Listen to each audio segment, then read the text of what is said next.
waftigii ballaadhnaa uu hogaaminaya madaxweynaha Soomaaliland Mudane Muuse Biixi Cabdi ee maalmihii la soo dhaafay safarka shaqo ku joogay dalka Isutaga Imaaraadka Carabta ayaa maanta ku soo laabtay magaalada Hargeysa markii garoonka diyaaradaha Cigaal International Airport ay soo caga dhigatay diyaaradii khaaska ahayd ee siday madaxweynaha iyo waftigiisu waxa uu madaxweynaha u salaan sharaf ka qaatay cutubyo ka tirsan ciidamada Soomaaliland intaasi kadibna waxa warbaahinta la hadlay isla markaana ka waramay ujeedooyinkii waxyaabaha ay ka soo wada hadleen dawladda Isutaga Imaaraadka Carabta oo ay ugu weyneed heshiiskii DP World iyo waliba dawladda federaalka Itoobiya ee Soomaaliland wasiirka wasaaradda horumarinta iyo kheyraadka biyaha ee Soomaaliland Yuusuf Cali Koore iyo waliba gudoomiyaha xisbiga macaaridka UCD Engineer Faisal Cali Xuseen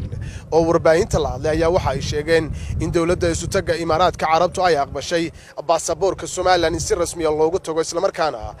la fasaxay xoolihii Soomaaliland ka dhoofi jiray iyagoo arimahani ka hadlayna waxa kamid ahaa hadaladoodii baahidii way badan tahay aad iyo aad u baahan tahay wadan marka soo koriyo noo soo baxaynahay waxa inagu dara waxa weeye arimaha dadkeena ku wareegay baasaboorka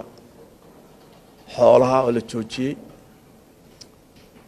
nabadgelyadeena amnigeena dhaqaalaheena waxaan ku haynaa war fiican alxamdulillah rabbil caalamiin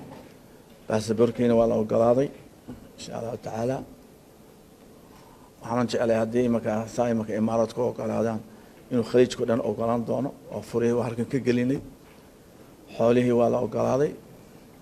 imaaraadku hadda bilaabayaanba wasi 2 days inay iibsadaan Sacuudigana way ka hawlgeliyaan isna dhaqso bilaabayaa hadii la yiraahdo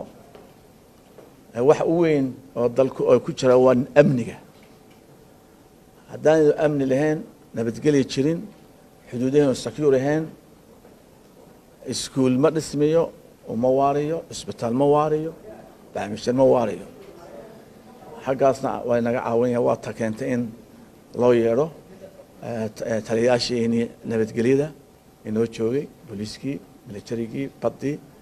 iyaguna way ku maqan yihiin technical teamkii baankii xagga dhaqaalaha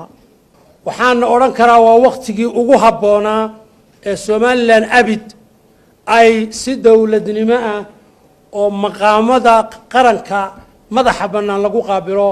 baana ku qaabilay wax kasto oo aanu u dhiibanay iyo codsi kasto dawladda loo gudbiyayna way naga aqbaleen waxaad ka garanayseen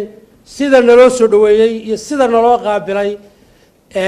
ixtiraamka iyo raggu sidoo waftigu isaga daba iimaanay qaranka Soomaaliland haday noqoto mid dhaqaale iyo haday noqoto mid security iyo haday noqoto mid social service iyo haday noqoto mid ganacsi intaba marxalad macna leh oo dawlad ilaa dawladda baanu isku afkaranay wixii hawla na waxay ku bilaamayaan qaabkii dawladnimadu u bilaami jirtay oo ah in mid kasta waqtigeeda iyo goobteeda implementationskeeda uu qaato Cabdirashiid Cabdi Wahaab Xuseen Universal TV Hargeysa